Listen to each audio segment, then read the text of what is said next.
Sarah Chen had always thought space was predictable in its own way. 15 sunrises every 24 hours, the gentle hum of life support systems, and the endless dance of satellites tracking across her monitoring station. After 3 years aboard the International Space Station's new ring module, she had settled into a comfortable routine. That routine shattered the moment every star in view shifted from white to purple. "Control, are you seeing this?" Sarah adjusted her tablet's settings, certain there must be an error in the external cameras. "We have some kind of atmospheric anomaly." She tapped the reinforced glass of the observation window, her experimental repair suit whirring softly with each movement. Houston's response crackled through her earpiece. "Negative on atmospheric effects. Engineer Chen. All readings are." The transmission cut off mid-sentence. Sarah watched, transfixed, as a shape emerged from the purple starfield. At first, it reminded her of a soap bubble caught in sunlight, but as it grew closer, she realized she was looking at a vessel unlike anything humans had ever built. Its surface rippled like liquid crystal, refracting light in impossible patterns. The suit's diagnostic panel beeped, drawing her attention. The temperature regulators were active, despite the environmental controls showing normal readings. Sarah glanced down at her arms, noticing a faint luminescence building in the suit's outer layer, the same experimental material she'd been testing for debris protection. "This is ISS ring module to unknown vessel." She broadcast on all frequencies, following first contact protocols they'd practiced but never expected to use. "Please identify yourself." The response came not through her radio, but as a shimmer in the air before her. It coalesced into a form that reminded Sarah of the aurora borealis given shape, a beam of pure energy that pulsed with colors she wasn't sure she had names for. "Greetings, resilient one." The voice seemed to form directly in her mind, carrying a tone of curiosity and something else. Amusement. "We are the Lumini. Your species has drawn our attention." Sarah kept her voice steady, though she couldn't help smiling. "Welcome to Earth space. I'm Sarah Chen, engineering specialist. May I ask what sparked your interest in us?" The luminous being drifted closer to the window. "Your kind possesses an unusual trait. You continue to function, to thrive, in conditions that should be fatal. We observe your astronauts walking in vacuum, your deep-sea explorers enduring crushing pressures, your scientists handling substances that would destroy most organic life." More shapes appeared behind the first, their energy forms creating patterns that reminded Sarah of dancing constellations. Her suit's glow intensified, resonating with their presence. "We wish to understand this resilience." The first Lumini continued. "Our studies suggest your bodies are fragile, yet you persist. You laugh in situations that should inspire terror. You survive where mathematics says you should not." Sarah thought about the countless close calls in humanity's journey to the stars, the times when human ingenuity, or sheer stubbornness, had turned potential disasters into triumphs. "We're curious by nature," she offered. "Sometimes that means taking risks to learn something new." The Lumini moved in what might have been a nod. "Indeed, your species' approach to discovery defies conventional logic. We would conduct tests, if you permit. Nothing harmful. We merely wish to understand." Sarah's suit hummed, the experimental material now glowing noticeably brighter wherever the Lumini's energy patterns touched the window. She made a mental note to review the material's properties again. It wasn't supposed to react this way to external energy sources. "I'd be happy to help," she said, "though our station commander should be involved in any formal testing." She paused, then added with a grin, "Would you like some tea while we wait for authorization? I've got a fantastic blend called Supernova Sunrise." The Lumini's form rippled in what Sarah would later learn was their equivalent of surprise. "You offer hospitality while floating in the void, to beings you just met. Fascinating. Yes, we would experience this. Tea." Little did Sarah know, as she headed to the station's kitchen module, that her offer of tea would change the course of human-alien relations forever. and that her experimental repair suit was about to make history in a way nobody could have predicted. The ISS observation deck had never looked quite so otherworldly. Sarah arranged 6 specially designed containment vessels in a circle, each one a marvel of engineering designed to hold liquids in zero gravity. The transparent chambers caught the light from their unusual guests, turning each tea variety into a miniature-like show. This first blend, Sarah explained to the hovering Lumini, is called Neutron Star Nights. It's a fermented pure tea that's almost as dense as Commander Martinez's attempt at space cookies. She demonstrated the tea's preparation, her movements deliberate in the zero-gravity environment. The lead Lumini, who had introduced themselves as Scholar Light Dancing Through Cosmos, or Scholar for short, observed with increasing fascination. Their energy form shifted through shades of blue and green, creating patterns that reminded Sarah of quantum probability maps. You name your consumables after celestial phenomena. Scholar's thought voice carried genuine curiosity. Is this a common practice among humans? Not always, Sarah replied, activating her suit's magnetic locks to stay anchored as she prepared the next blend. I started doing it during my first year up here. Helps make the ordinary feel a bit more special, you know. The other Lumini observers whispered to each other in pulses of light, their energy signatures creating subtle ripples in the station's electromagnetic field monitors. Sarah's repair suit continued its subtle glow, seemingly responding to their presence. Commander Martinez floated in through the module's entrance, followed by Dr. Padel from the Science Division. I see you've started the cultural exchange without us, Engineer Chin, the commander said, though her smile suggested she wasn't really upset. Just warming up the crowd, Commander, Sarah grinned, gesturing to the next tea container. This one's binary star breakfast blend. 2 types of tea that work better together than apart, just like a binary system. Dr. Patel pulled out his tablet, frantically taking notes as the Lumini moved closer to examine the teas. Fascinating. Their energy signatures change when they focus their attention. Sarah, your suit's response readings are off the charts. Scholar drifted above the binary star blend, their form creating tiny auroras in the liquid surface. Your species uses poetry in your scientific designations. This is unexpected. Our records suggested humans were primarily focused on practical nomenclature. Sarah laughed, causing a few drops of tea to escape their containment field. The droplets caught the Lumini's light, creating tiny prisms that danced through the module. Oh, you should hear what we name our space missions. We've got everything from Curiosity to Perseverance up there exploring Mars. Those are not technical designations, another Lumini observed, their form flickering with what might have been confusion. They're better than technical names, Commander Martinez added, accepting a container of what Sarah had labeled Pulsar Punch. They remind us why we're out here in the first place, not just to collect data, but to dream. The conversation paused as Sarah served the final blend, which she'd named Supernova Surprise. Now, I should warn you, she said to their guests, we're not entirely sure how you'll perceive these flavors, or if you can perceive them at all. But sharing tea is about more than just drinking. Scholar moved closer to their containment vessel, their energy field gently interacting with the liquid. The temperature variance creates fascinating reaction patterns. The molecular structure is dancing. Is this normal for your beverages? Wait until you see what happens when we add honey. Sarah winked, reaching for a special dispenser. I call it the quantum sweetener effect, because you never know quite how it'll react in zero. As she demonstrated, a drop of honey created an intricate spiral in the tea, catching the Lumini's light and refracting it throughout the module in ways that made even the energy beings pause in apparent wonder. Perhaps, Scholar mused, their form brightening.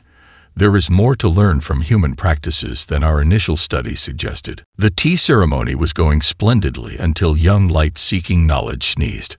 Of course, when a being made of pure energy sneezes, the results are rather more spectacular than a simple achoo. Sarah barely had time to register the sudden flash of brilliant light before a bolt of plasma struck her squarely in the chest. Time seemed to slow as everyone in the observation deck froze. Commander Martinez reaching uselessly toward her, Dr. Patel's tablet floating forgotten from suddenly limp fingers, and Scholar's form pulsing with what could only be described as pure horror. Then Sarah started giggling. "Oh my goodness," she managed between fits of laughter. "It tickles. It's like being wrapped in the world's warmest, fuzziest blanket, but the blanket is made of sparkles." She looked down at her repair suit, which had begun to glow with an intensity that rivaled the Lumini themselves. Young light-seeking knowledge darted behind Scholar, their form dimmed to barely a flicker. "I have committed a grave error. The human will surely—" No, come look at this," Sarah interrupted, still chuckling as she held out her arm. The plasma energy that should have, by all scientific understanding, reduced her to atoms, was instead dancing across her suit's surface in intricate patterns. "It's beautiful. How did you make it swirl like that?" "Impossible," Scholar whispered, their thought voice tinged with disbelief. "Our defensive discharge is capable of disrupting molecular bonds in most organic matter." "You should be." They trailed off, apparently unwilling to complete the sentence. Dr. Patel had recovered his tablet and was frantically recording data. "The suit's experimental metamaterial layer is somehow converting the plasma energy into harmless light patterns." "Sarah, do you feel any heat?"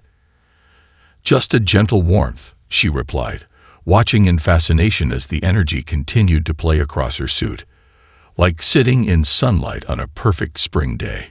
"Look, it's responding to my movements." She raised her arms, and the plasma flow followed, creating aurora-like ribbons in the zero-gravity environment. Commander Martinez had composed herself enough to activate her communication link. "Ground control, please tell me you're seeing this. We need a full analysis of that suit's properties immediately." Young light-seeking knowledge had cautiously emerged from behind Scholar. "You are amused by our most potent natural defense mechanism. Well, it's not every day you get to wear a light show." Sarah grinned, executing a slow spin that sent plasma trails spiraling through the module. "Though I have to admit, this probably wasn't what the engineering team had in mind when they asked me to test the suit's resilience." The Lumini gathered closer, their initial fear giving way to intense curiosity. Scholar's form expanded and contracted rapidly, which Sarah was beginning to recognize as their equivalent of excited gesturing. "In thousands of cycles of exploration, we have never encountered a species that responded to plasma discharge with laughter." "To be fair," Sarah replied, watching as the last traces of plasma energy faded from her suit, leaving it with a subtle, pearlescent glow, "we humans tend to laugh at a lot of things we probably shouldn't. It's kind of our thing." Dr. Patel looked up from his readings. The suit's molecular structure has actually been enhanced by the exposure. It's as if the plasma energy has been integrated into the metamaterial matrix. "Does this mean," Sarah asked, her eyes twinkling with mischief, "that I'm officially the first human to get an energy being's powers through a workplace accident? Because that would make an amazing story for my next video call home." The observation deck filled with a sound that took everyone a moment to recognize. The Lumini were laughing, their bodies creating cascades of shimmering light that transformed the module into a kaleidoscope of colors. Scholar's form stabilized enough to communicate clearly. "Perhaps we should revise our understanding of defensive capabilities to include the ability to find joy in the unexpected." The next day found Sarah floating in the science module, surrounded by holographic displays showing her suit's molecular structure. Dr. Patel moved excitedly between screens while Scholar and 3 other Lumini observers hovered nearby, their forms shifting with intense interest. "So you're telling me," Scholar's thought voice carried a note of amazement, "that this revolutionary metamaterial was created because of a beverage spill?" Sarah nodded, watching as her suit continued to emit a subtle, pleasant glow. "I wouldn't call it a spill exactly. I was pulling an all-nighter, working on the original designs for space debris protection. My coffee cup's magnetic seal failed, and some drops landed on the blueprint tablet. The coffee created a strange pattern on the screen. Dr. Patel continued, pulling up the original design files. When Sarah saw it, instead of starting over, she decided to incorporate the pattern into the molecular structure. It should never have worked, but coffee has a way of making impossible things happen. Sarah finished with a grin. Though I have to admit, I wasn't expecting it to turn my repair suit into a plasma light show generator. One of the younger Lumini, their form a delicate swirl of cyan and gold, moved closer to examine the holographic models. Your species develops technologies through accidents. Not always, Commander Martinez said, entering the module with a fresh set of data tablets. But some of our greatest discoveries have come from unexpected observations. Think of penicillin or cosmic microwave background radiation. Scholars' form pulsed with what Sarah now recognized as deep thought. Our civilization advances through careful theoretical modeling and predictive algorithms. The concept of beneficial accidents is challenging. That's what makes it so beautiful, Sarah said, reaching out to rotate one of the molecular models. Sometimes the universe has better ideas than we do. You just have to be willing to notice them. Dr. Patel highlighted a particular section of the suit's structure. The coffee-inspired pattern created nanoscale energy channels that we didn't fully understand. When exposed to the plasma discharge, instead of breaking down, they formed new pathways that actually strengthened the material. Like a river finding its way through rock, Sarah mused, watching the simulation of plasma energy flowing through her suit. It doesn't destroy the stone. It creates something new and beautiful. The Lumini observers conferred among themselves in rapid pulses of light. Scholar turned back to the humans, their form brightening. We have reviewed our historical records. No other species has achieved this level of plasma resistance, yet you did so, by accident. By being willing to try something unexpected, Commander Martinez corrected. Sarah could have discarded the coffee-stained design. Instead, she asked, what if? The cyan gold Lumini darted between displays. If we apply this principle to our own energy manipulation technologies, Scholar, the possibilities are extraordinary. Ground Control reports similar results in their simulations, Dr. Patel announced, checking his latest readings. The suit's properties can be replicated. They're already talking about applications for everything from spacecraft shielding to new power generation systems. Sarah watched as her suit responded to the Lumini's proximity, its glow synchronized with their energy patterns. You know what this means, right? Humans and Lumini could work together in space without worrying about accidental discharges.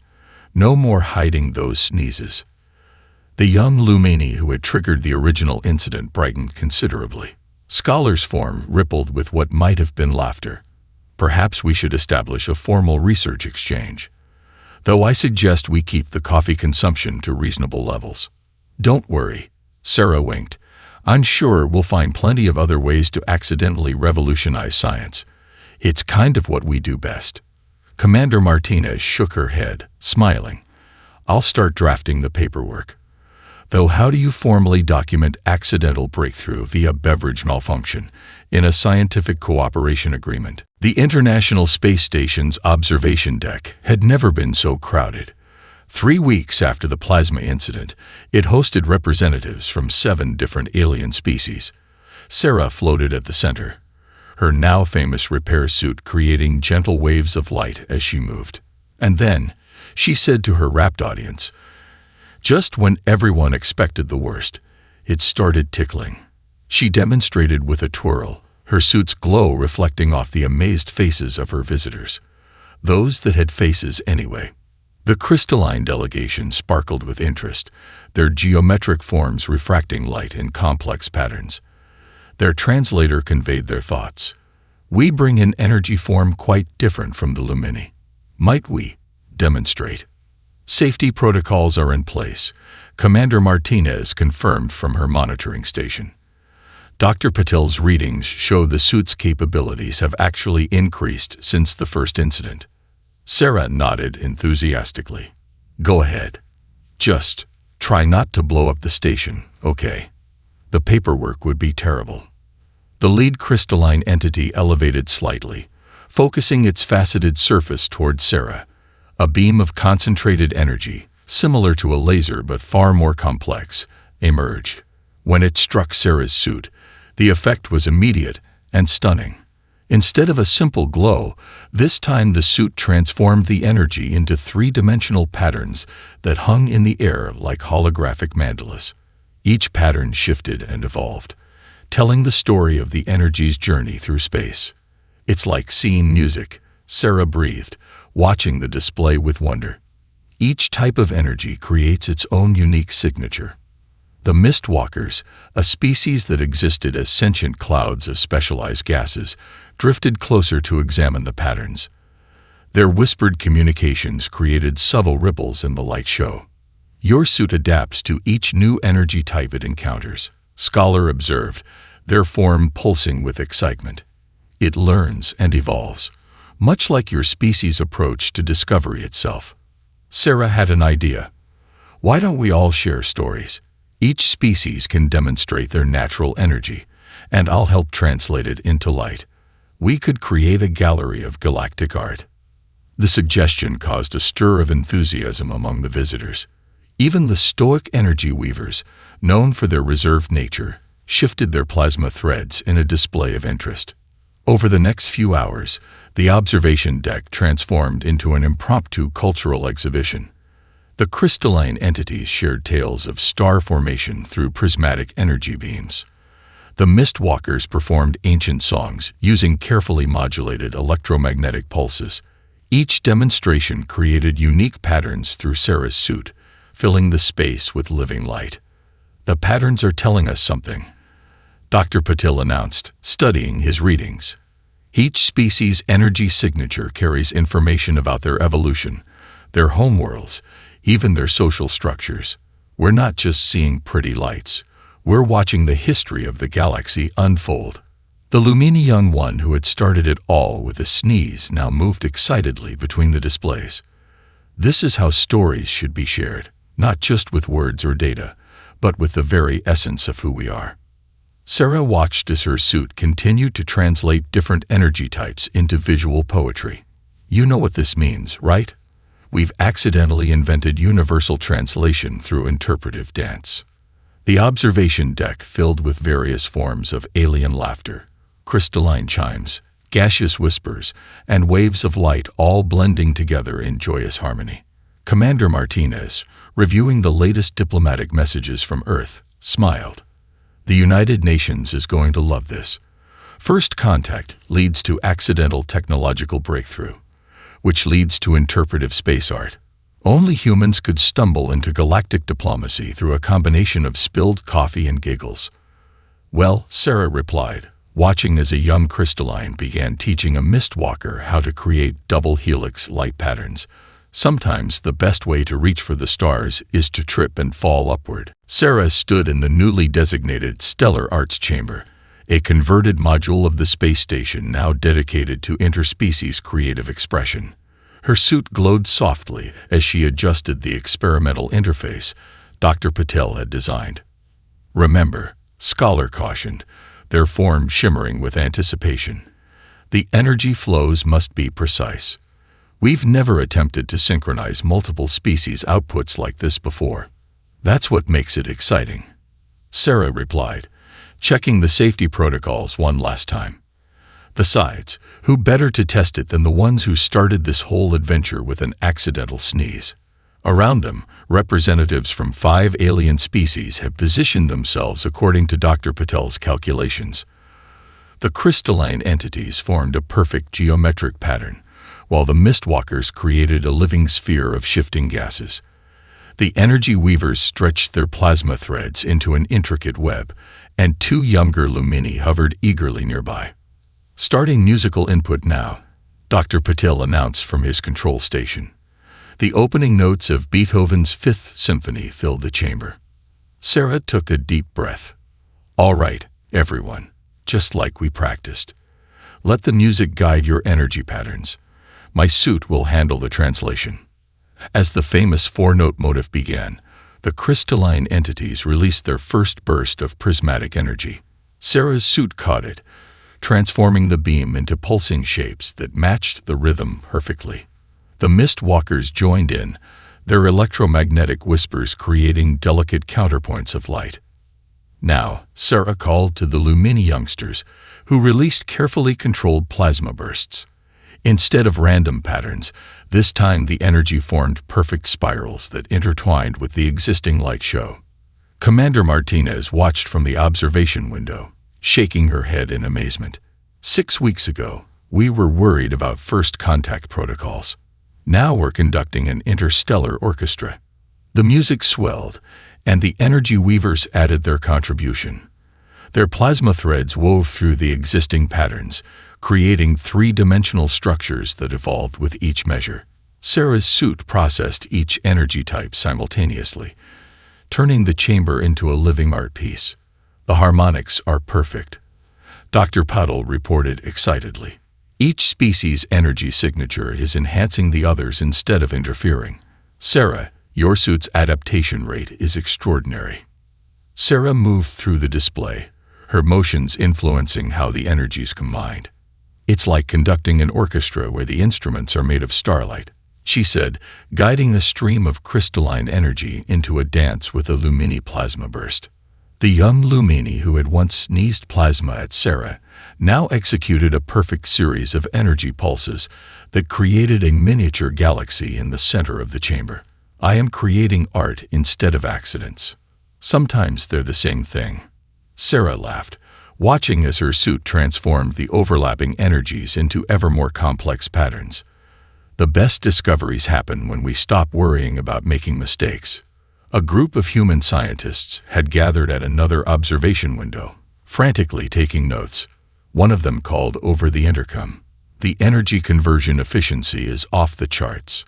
This could revolutionize everything from power generation to space travel. And all because we decided to play with light instead of just studying it," Sarah said, directing the final movement of their performance. The combined energies reached a crescendo with the music, forming a brilliant display that resembled the birth of a star. As the last notes faded, the chamber filled with appreciative reactions from all species, crystalline chimes, gaseous whispers, and pulses of light creating their own impromptu symphony. Scholars' Forum glowed with pride. "We came seeking to understand human resilience. Instead, we discovered that your greatest strength may be your ability to turn the unexpected into something beautiful." Sarah watched the lingering patterns of light dance around her suit. "Just wait until we introduce you to finger painting." The International Space Station's newest addition, the Rainbow Lab, buzzed with activity. Engineers from 7 different species worked side by side, their various energy signatures creating a constant aurora around their workstations. Sarah floated near the central platform, her suit now decorated with small symbols representing each participating civilization. "Try increasing the amplitude," she suggested to a young crystalline researcher who was attempting to replicate her suit's energy conversion properties. "Sometimes you have to give it a little extra sparkle." The crystalline adjusted its energy output, and the test material suddenly began to glow with a perfect rainbow pattern. Excited chiming filled the air as the researchers celebrated their success. "You see," Sarah grinned at Scholar, who hovered nearby. "Progress doesn't always need complex calculations. Sometimes you just need to add sparkle." Dr. Patel's voice came over the intercom. "Sarah, could you come to testing chamber 3? The Mistwalker engineering team has an interesting proposal." When Sarah arrived, she found a group of Mistwalkers excitedly swirling around a holographic display. Their gaseous forms created intricate patterns as they explained their idea through the translator. "We notice your suit creates stable energy pathways," their leading engineer conveyed. "What if we extend these pathways, create bridges between vessels?" Sarah's eyes widened as she understood the implications. "You want to use the suit's technology to make energy bridges in space, like walkways between ships." "That would be amazing." A small voice piped up from behind them. Everyone turned to see Maria, Commander Martinez's 8-year-old daughter, who was visiting the station as part of the new Families in Space program. But why stop at walkways? Maria continued, drawing in her digital sketchbook. If the bridges can carry energy, couldn't they carry other things too? Like space trains. The Mistwalkers' forms rippled with excitement as they examined Maria's simple drawings. Their translator worked overtime conveying their rapid observations. The child's perspective is unrestricted by conventional theoretical limitations. This could revolutionize space travel. Sarah watched as the alien engineers began incorporating elements from Maria's crayon drawings into their technical specifications. "And this is why we invited families to the station," she said to Scholar. "Sometimes the best ideas come from minds that don't know what's supposed to be impossible." Over the next few hours, the lab transformed into a hive of collaborative innovation. The energy weavers contributed their expertise in plasma containment, while the crystalline entities worked on stabilizing the bridge structures. The Lumini focused on power distribution, and the Mistwalkers refined the environmental controls. "It's working," Dr. Patil announced as the first prototype bridge stretched between two test platforms. The energy pathway glowed with a stable rainbow luminescence similar to Sarah's suit. Maria clapped her hands in delight. "It looks just like my drawing, but prettier." "The bridge is maintaining structural integrity," one of the crystalline engineers chimed. "Energy flow is stable. We could actually scale this up for ship-to-ship transport." Commander Martinez entered the lab, smiling at the scene. "The Coalition Council is impressed. They're already talking about establishing a permanent research center here. They're calling it the Starbridge program." Starbridge. Sarah tested the word, watching as Maria carefully placed a toy astronaut on the prototype bridge. "Because it started with a coffee stain and a child's imagination." Scholar's form pulsed with what Sarah now recognized as joy. "Your species continues to surprise us. You bring your children to space, encourage them to dream impossible things, and then you make those dreams real. That's the real human superpower," Sarah said, helping Maria guide her toy astronaut across the Rainbow Bridge. "We never completely grow up. We just get better tools to build our dreams with." As if to emphasize her point, Maria looked up at the assembled alien engineers and asked, "Can we make it sparkle more?" The universal translator struggled to convey the various forms of alien laughter that filled the lab. 1 year after the famous sneeze that changed everything, the International Space Station hosted the first Galactic Light Festival. The newly constructed festival dome sparkled with the combined energies of a dozen alien species, while rainbow bridges connected visiting ships in a graceful orbital dance. Sarah stood at the central platform, her original repair suit now transformed into something far more extraordinary. Intricate patterns covered its surface, each marking representing a breakthrough discovered through collaboration with their alien friends. "Ready to begin the ceremony?" Commander Martinez asked, checking the final safety protocols. The station hummed with excitement as representatives from across the galaxy took their positions. "Almost," Sarah replied, adjusting her conductor's interface.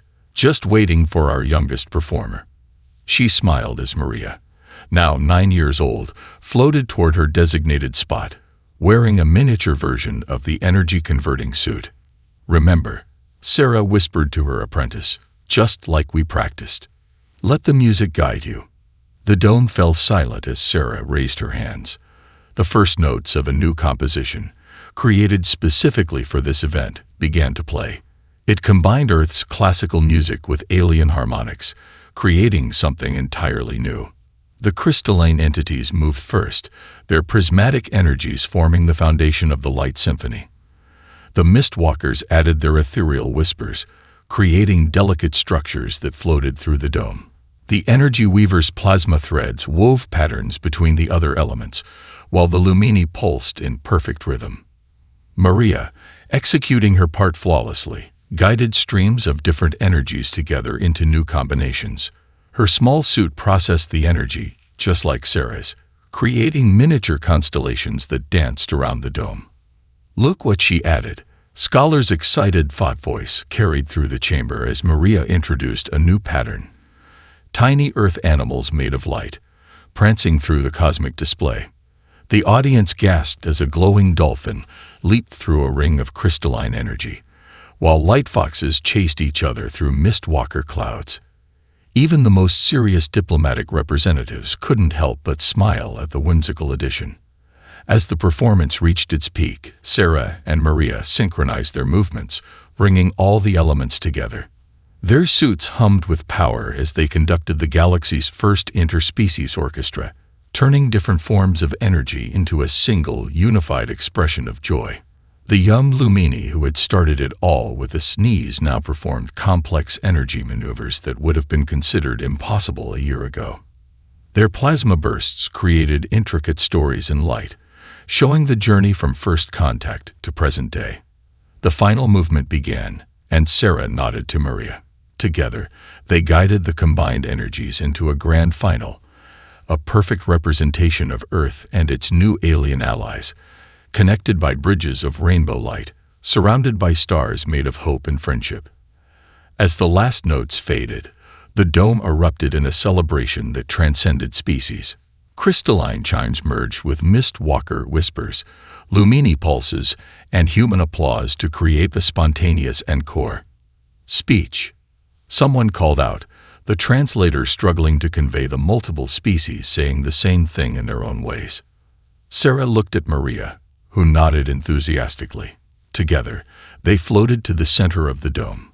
Sarah raised her hand, and her suit created a small display of that first accidental plasma burst.